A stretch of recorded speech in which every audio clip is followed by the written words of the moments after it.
Hey, how's it going, everybody? So I just watched Return of the Jedi for the first time in theaters, and it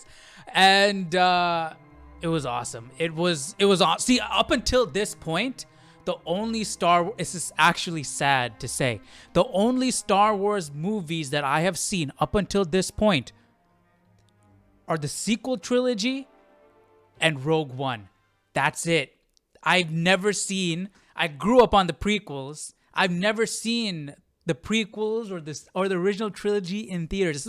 This was my first experience seeing George Lucas Star Wars, seeing actual Star Wars on screen. And you know what? The first thing I thought,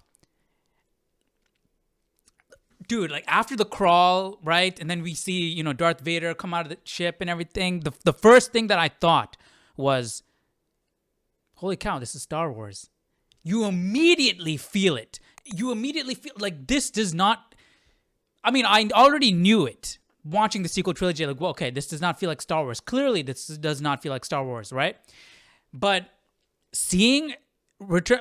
a lot of people say, hey, it's a complete different experience in the theater. I don't get that a lot of times when people say that. The Lord of the Rings is my favorite franchise. I recently watched the extended editions in the theaters because I didn't get the chance to watch Lord of the Rings in theaters when they actually came out. So when I got to go watch Fellowship, Two Towers, and Return of the King in theaters, the extended editions, I took it, right? And people say, like, okay, this is an experience. And I'm not downplaying Lord of the Rings. Again, I said it's my favorite. It's my favorite trilogy, right? But I didn't feel this what I felt just now in Star Wars. But see, Star Wars has a special place for me, right? Because of the nostalgia. I started off on Star Wars way before I even knew what Lord of the Rings was.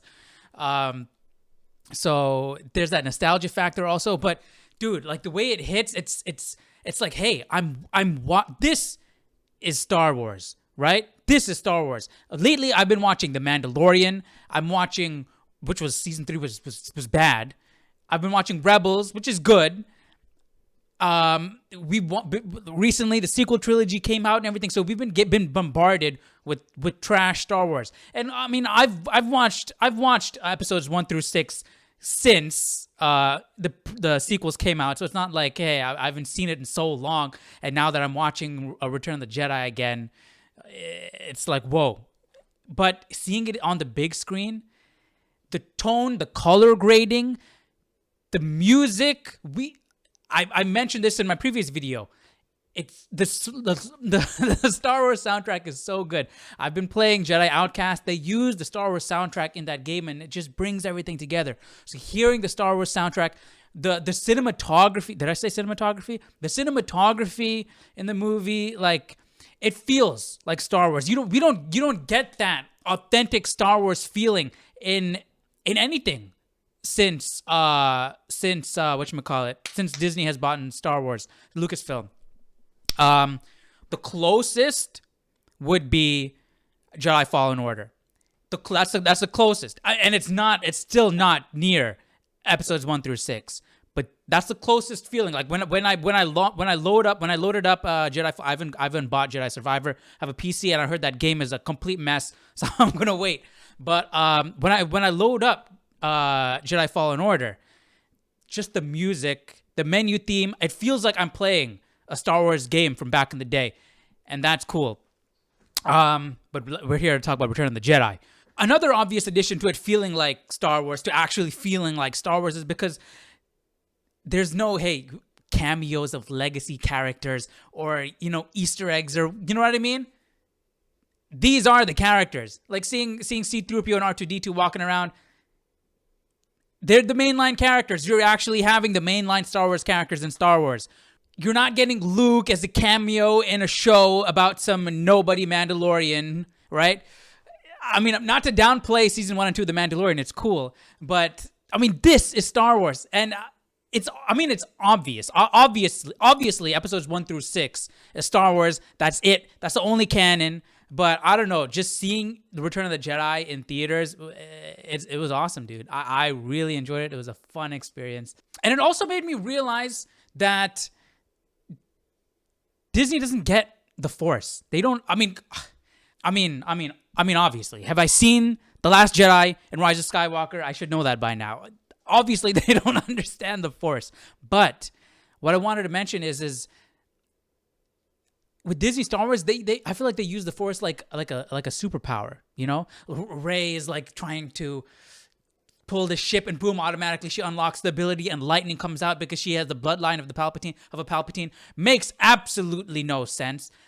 But see, the Force is something they have. Let's look at Luke. The Force is like, he has a high midichlorian count. It's something that's within him. He has to learn, train to be able to use the abilities. Blah blah blah blah blah. Right?